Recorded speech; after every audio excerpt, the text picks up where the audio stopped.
Blessed Monday morning po sa inyong lahat mga kapatid. Salamat sa ating Panginoon sa mga nagdaang araw na muli ang kanyang mayamang habag at kalinga ay ating naranasan. Kumusta po ang inyong umaga? Kumusta ang inyong paggising? Tayo po ay patuloy na magpupuri at salamat sa ating Panginoon. Bagamat maaring ang ilan sa ating dito na nakikinig at nanonood ay nakapag-morning devotion na o personal reflection bago gumawa ng mga dapat gawin katulad ng sa trabaho o mga nagsisipag-aral pa diyan at iba pang mga gawaing bahay. Sa pamamagitan po ng ating online morning devotion, ang ating Grab Food for the Soul, our daily dose for the nourishment of our soul, ating pagbulay-bulayan ang ating paksa ngayong umaga na may pamagat na tarana sa masigasig na pagdidisipulo part 1. At ang ating Bible verse ay ating mababasa sa Mateo 28:18-20 na ganito ang sinasabi ng salita ng ating Panginoon. Lumapit si Jesus at sinabi sa kanila, "Ibinigay na sa akin ang lahat ng kapangyarihan sa langit at sa lupa. Kaya't humayo kayo at gawin ninyong alagad ko ang mga tao sa lahat ng mga bansa. Bautismo ninyo sila sa pangalan ng Ama, ng Anak at ng Espiritu Santo. At turuan ninyo silang sumunod sa lahat ng iniutos ko sa inyo. Tandaan ninyo, ako'y laging kasama ninyo hanggang sa katapusan ng panahon. Salamat at purihin natin ang Panginoon sa ating pagbasa at pagkarinig ng kanyang mga banal na salita. Ang ating pagbubulay-bulayan ngayon ay napapanahon, lalo na po dito sa ating District 4 East, na kung saan tayo ay magsasagawa ng tinatawag na District Missionary Training.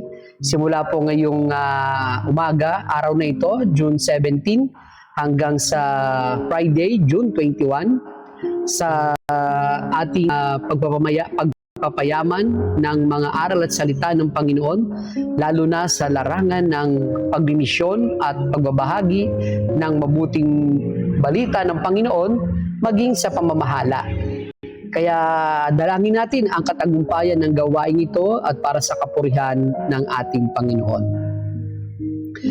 Ang mga talatang ito ay kilala natin sa tawag na The Great Commission o dakilang atas ng Panginoong Hesus sa kanyang mga alagad. Ang mga pangungusap na ito ay pinagkaloob ng ating Panginoong Hesus sa lahat ng kanyang mga alagad. Kaya kung tayo ay alagad ni Kristo, tayo ay inaatasan ng Panginoong Hesus na gumawa ng mga nabanggit natin at nabasa natin sa mga talata. Ang atas na ito ay hindi lamang ipinagkaloob sa orihinal na 11 natirang alagad ng ating Panginoong Hesus. Hindi rin ito para lamang sa mga pastor, ebangelista, mga misyonero. Ang dakilang atas ay para sa lahat ng mga tagasunod ni Kristo. Kung ikaw ay tagasunod ni Kristo, ikaw din po ay binibigyan ng pribilehiyo na makapagbahagi ng mabuting balita.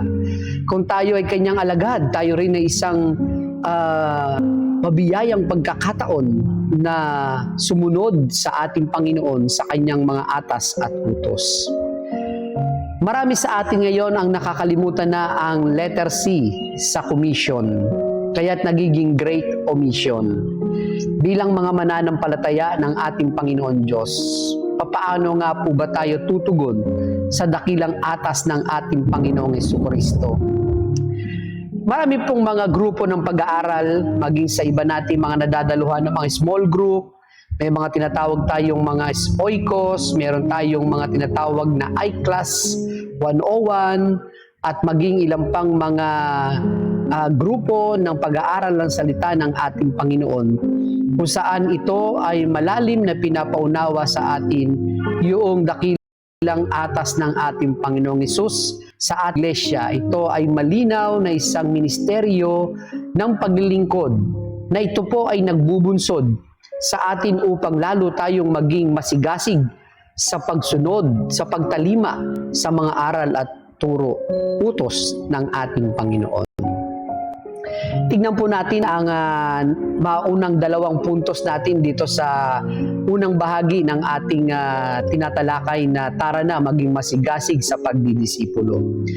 Ang una po, ang sabi ay masigasig dahil sumasa atin ang presensya at gabay ni Kristo. Enthusiastic because Christ's presence and guidance are with us. Napakasarap na namnamin sa buhay ng bawat isa sa atin na ang dahilan kung bakit tayo kinakailangan maging maalab at masigasig, may kasiyahan. Bukod sa tayo ay tagasunod at alagad ng Panginoon, yung sinabi ng Panginoon sa Mateo 28:18. Lumapit ang Panginoong Hesus at sinabi sa kanila, ibinigay na sa akin ang lahat ng kapangyarihan sa langit at sa lupa. Ang kamatayan at muling pagkabuhay ng ating Panginoong Jesucristo ay siyang sumira ng kapangyarihan ng kasalanan at kamatayan sa buhay ng mga taong sumampalataya sa ating Panginoon Diyos. Dahil dito, pinagkalooban tayo ng Ama. Sa Kanya ang lahat ng kapangyarihan sa langit at sa lupa. Ang salitang kapangyarihan sa English ay authority. Refers to freedom to act one prepares. As one prepares. Iginiit ng ating Panginoong Hesus ang kanyang authority sa pamamagitan ng kapangyarihan ng muling pagkabuhay. Ang kapangyarihan o authority ng ating Panginoong Hesus ang siyang batayan ng misyon ng Diyos sa ating daigdig.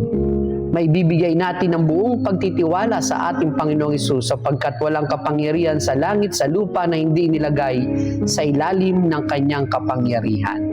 Wika nga po sa Philippians 2:10 hanggang 11. Sa gayon, sa pangalan ni Jesus ay luluhod at magpupuri ang lahat ng nasa langit, nasa lupa at nasa ilalim ng lupa. At ang lahat magpapahayag na si Jesucristo ay Panginoon sa ikaluluwalhati ng Diyos Ama. Dapat kilalanin ng bawat mananampalataya ang kapangyarihan ng Panginoong Hesus sa lahat ng nilikha. Bago pa man tayo sumunod sa dakilang atas ng Panginoon Diyos, ay dapat maunawaan natin ang kapangyarihan ng ating Panginoong Hesus. Ang kapangyarihan ng Panginoong Hesus ang tanging kailangan upang tukdin ang dakilang atas ng ating Panginoon. Taglay natin bilang mga alagad ang gabay at presensya ng ating Panginoong Hesus mula sa Diyos Ama. Dahil dito, tayo ay makakakilos upang tukdin ang dakilang atas. Number 2, masigasig na mithiing gawing alagad ang mga tao sa lahat ng bansa. Passionately make disciples of people of all nations. Sa Matthew 28:19 ay sinabi, kaya't habang kayo humahayo, gawin ninyong alagad ko ang lahat ng tao sa lahat ng bansa. Bautismo niyo sila sa pangalan ng Ama, Anak at ng Espiritu Santo. Sa paglalahad ng Ebanghelyo ayon kay Mateo, bahagi ito na mamaalam ng ating Panginoong Hesus sa natitirang 11 alagad. Ito'y tinatawag na dakilang atas, sapagkat sinusugo ng ating Panginoong Hesus ang kanyang mga piniling alagad sa daigdig upang gumanap ng isang tiyak na misyon. Ang atas ay gumawa ng marami pang alagad sa lahat ng bansa. Nangangahulugan na ito'y anuman ang kulay, kultura, grupo na kanilang kinabibilangan dito sa daigdig ay nararapat na maabot ng mabuting balita ng ating Panginoon. Kaya ang atas ng Panginoon magiging masigasig na mithiing gawing alagad ang lahat ng tao sa lahat ng bansa.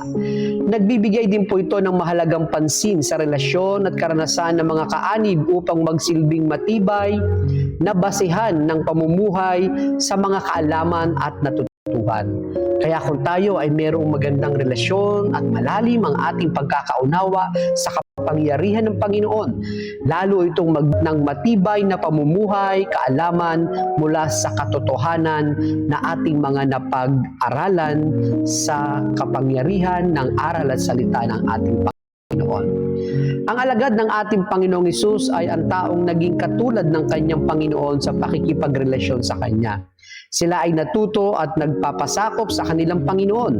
Ang tunay na pagiging alagad ay mangyayari lamang pagkatapos ng kaligtasan, sapagkat ang alagad ay ang taong nakakilala kay Kristo at patuloy na sumusunod at natututo sa Kanya.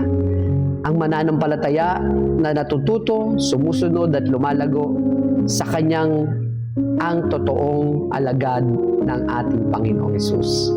Ang tunay na alagad ng ating Panginoong Hesus ay sumusunod sa Kanyang atas at lumalago sa Kanyang pananampalataya. Kaya mga kapatid, magpuri at magpasalamat tayo sa Panginoon sa biyaya na ipinagkaloob sa atin ng Panginoon na tayo ay mapabilang doon sa mga tagasunod o alagad ng ating Panginoon. Mula sa ating mga pananampalataya at pagsusuko ng buhay at pananalig sa Panginoon, tandaan natin na kinakailangan nating maging masigasig sa pangangaral ng mabuting balita, sapagkat ang presensya ng Panginoon ang siyang gabay ng bawat isa sa atin. Sapagkat kinakailangan nating maging masigasig at ang mithiing makapagbahagi ng salita ng Panginoon upang ang lahat ng tao ay maging alagad.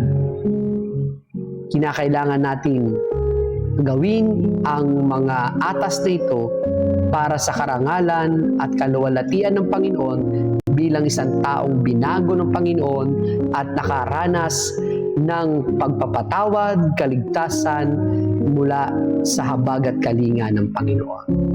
Tara na, maging masigasig sa pagdidisipulo. Tayo po ay muling manalangin at magpasalamat sa Panginoon.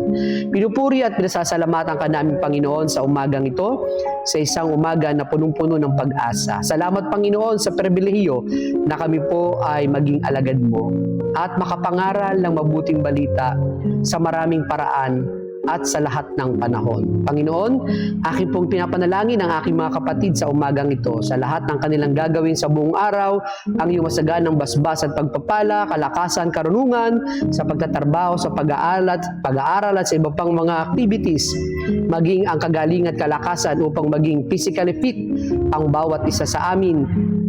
Loobin mo, Panginoon, na ito po ay aming maranasan lahat. Mga kapatid, ang pagpapala ng Diyos sa buong araw na ito ay sumaating lahat. Sa pangalan ng Diyos Ama, Anak at Diwang Banal. Amen. Papuri at pasasalamat sa ating Panginoon at salamat po sa inyong pagsama sa akin sa ilang sandali ng ating pagbubulay-bulay ng kanyang mga salita. A friendly reminder, be Christ-like in your workplace today. Umayo po tayo at maglingkod.